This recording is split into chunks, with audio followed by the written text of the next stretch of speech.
are the unvaccinated? Well, first of all, Christian, let me point out that more than 3 out of 4 adult Greeks have already received the first dose of the vaccine.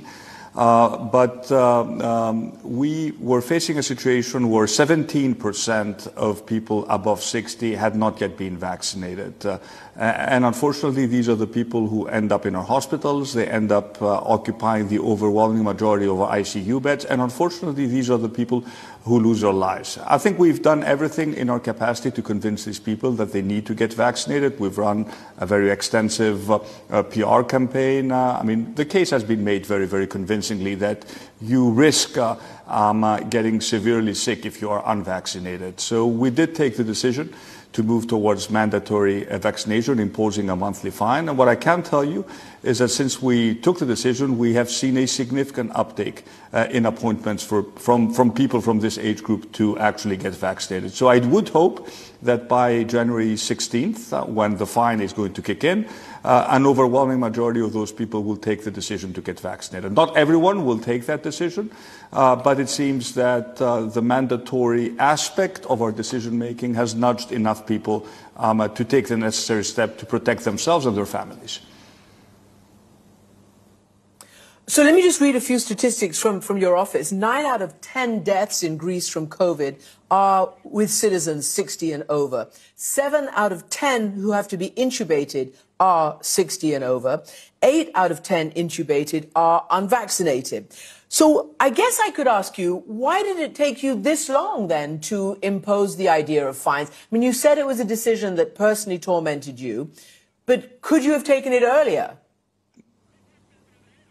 Well, first of all, let me point out that the statistics are not different from what you see in any other country. I mean, right now we have a pandemic of the unvaccinated. And if you talk to any of my colleagues, they will tell you that it is the unvaccinated who get severely sick. They are the ones who end up in the ICU beds, and unfortunately they lose their lives.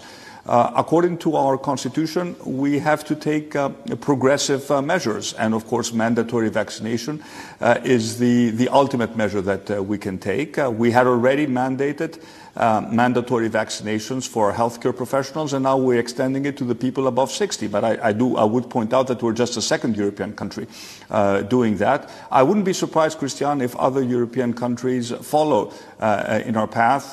The President of the Commission mentioned that mandatory vaccinations need to be discussed. Of course, every country is different. Every country has different constitutional constraints. But I'm a liberal politician. I don't like mandatory measures by nature, but I feel it is the right decision to protect people who I know, if they don't get vaccinated, will get sick, and some of them, unfortunately, will lose their lives. So I'm very comfortable with the decision that we took, and so far, if we just look at how quickly vaccination rates have increased, I think we took the right decision. In general, we've tried to be ahead of the curve. We were the first, one of the first European countries to open booster shots to all age groups. Our healthcare experts have reduced the interval between the second and the third shots to 3 months. And also in our case, the vaccination certificate will expire 7 months after you had your second shot. So we're trying our best to also make sure that people who have already who are already vaccinated will get their booster shots, and we're one of the European leaders when it comes to putting the third shot into people's arms. Well, clearly the proof is in the pudding, and as you say, if people have increased their uptake, that's a good thing. Every health expert in the world says there is no way out of this pandemic without a much wider and broader vaccination campaign. But I just want to put up a graph, because you said your statistics are similar to your neighbors across Europe. I mean, I don't know what you call neighbors, but Portugal has 81.6% of its population fully vaccinated. And then you see the others going down, and you're at 62.4%. So I see why you needed or wanted to do that. But let me ask you, because inevitably politics gets played, the leader of your opposition, former Prime Minister Tsipras, has said, and I'm sure you've read it, instead of expanding vaccination rates in the population, as everyone hoped, we'll have a wave of reaction that will not help anyone. Your comment on that? You've already told me that in the interim, it has expanded and increased the uptake. Are you concerned at all that there might be reaction and protest like you see in the Netherlands, in Belgium and elsewhere? We've had very limited protests, Christiane, and I think this is a very, very good sign. We've also imposed significant restrictions on the unvaccinated. Again, we were one of the first European countries to make it clear that if you want to go have a meal in a restaurant or if you want to go to a movie, you have to be vaccinated. A negative test will not do the trick. Unfortunately, we haven't had as much political consensus as in other countries. I mean, the opposition has chosen to make the pandemic a political issue. I think they're making a big mistake because we're struggling with the same problem as any other country in the world. But again, as you said, the proof is in the pudding, and we need to see vaccination rates increase. We've seen that significantly over the past weeks. So I think that our policies eventually will be vindicated. The other aspect of our policies which I would like to highlight, which I think is very important, is, of course, expand testing even further. This week we're launching universal testing for the entire population. Every Greek citizen has a right to a self-test. We will do the same immediately after New Year's Eve to make sure that we also identify citizens who would possibly test positive but have no symptoms. And again, that's the only way to keep our economies open.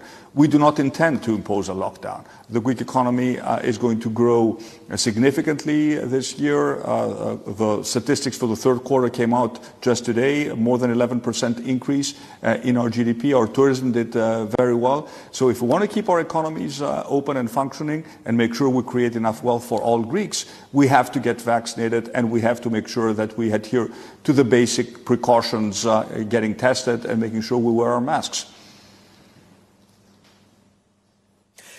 How do you explain that you did, I mean, you were one of the early, I mean, way back when the pandemic started back in 2020, you were one of the first to impose, strict measures. And by that summer, Greece was the destination of choice for many, many people who couldn't go anywhere else. And there was, a big tourism boom in your country. How do you account for that success where other countries have seen less success in terms of keeping their economy open and their health sort of, in control as well? Well, look, we did particularly well during the first wave because we shut down the economy very quickly. I mean, we've done less well during the second and the third wave, as was the case in most European countries. But as far as tourism is concerned, I think we communicated very, very clearly what are the rules. We wanted people to visit Greece safely. They did so in significant numbers during the summer.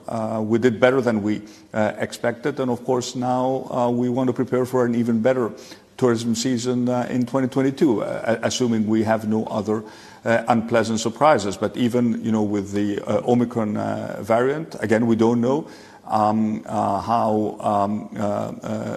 bad this is going to get. But what we do know is right now there is one remedy, and that is vaccines, not just the first and the second dose, but also the booster shot. So we're focusing on that. But again, as far as the pandemic is concerned, clear communication and rapid decision making is critical.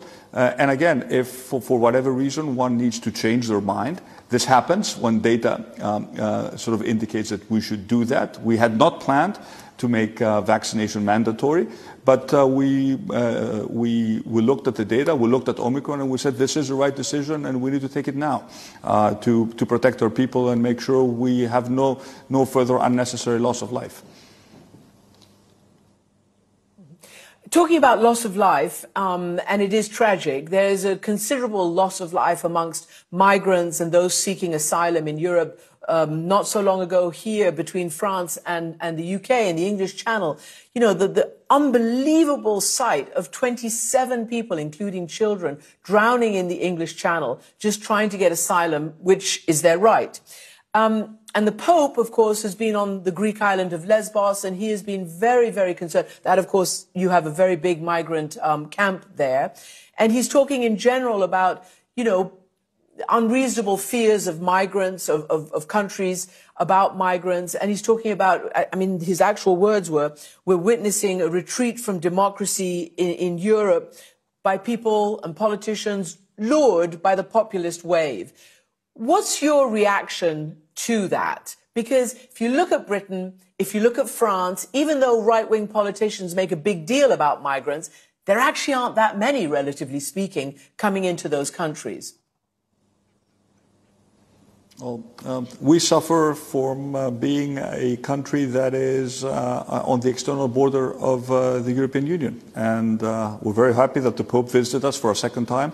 I'm sure that when he went to Lesbos, he saw a situation that was significantly improved compared to 2016. We now have organized facilities that offer humane treatment to desperate people who reach our shores. But I think it is right to point out that there hasn't been enough solidarity when it comes to sharing the burden of migration. Greece has granted more than 50,000 asylum permits over the past year.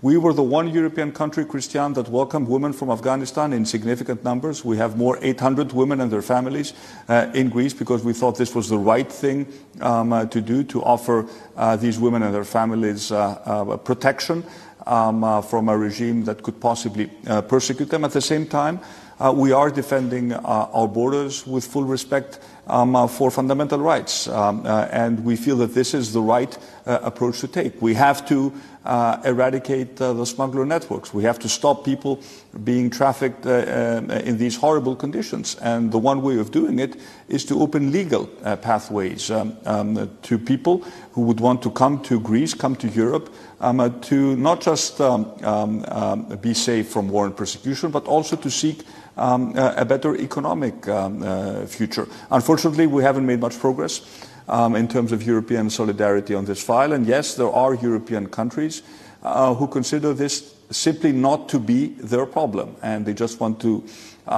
make it the problem of the countries that simply by virtue of their geographic position happen to be on the external borders of the European Union. Let me play this soundbite from the Pope. I mean, he is the world's moral leader, and he's used the plight of refugees throughout his papacy. And this is what he said about civilization and the risk, to civilization from the way migrants are treated. The Mediterranean, which for millennia has brought different peoples and distant lands together, is now becoming a grim cemetery without tombstones. This great basin of water, the cradle of so many civilizations, now looks like a mirror of death. Brothers and sisters, please let us stop this shipwreck of civilization. So that's pretty pointed, and I'm just wondering whether you think, not just war, but climate also will push more migrants. Let me just quote the World Bank. 200 million people could become internal climate migrants or displaced by 2050.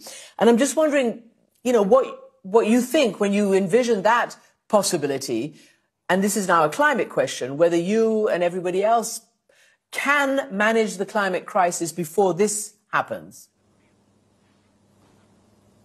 Well, you're right to point out that unless we address the underlying causes of migration, we will be under more pressure. But just to come back to the words of the Pope, very, very powerful words, I can tell you that we're doing our best every day to save people whose lives are at risk at sea. But we also need to work with our neighbors, and in this case, we need to work with Turkey. Turkey in the past has weaponized migration. You remember very well what happened in March 2020. I think they're taking a different approach now, which is the right approach. We need to cooperate together to eradicate the smugglers. In our case, it's a very short distance between the Turkish shore and the Greek islands. And we're happy that we have managed to significantly reduce arrivals by more than 80% since I took over as Prime Minister. And this also sends a signal to smugglers, but also to the customers. Don't try this. This is a very, very dangerous journey. So unless we eradicate these networks and at the same time offer legal pathways, legal entry points for migration, the situation is not going to be addressed. But also uncontrolled migration, what we saw in 2015, where essentially we opened our borders to anyone. That is clearly also not the solution, and that also will not be tolerated by European public opinion. Prime Minister, thank you so much indeed for joining us. Important topics. Thanks a lot.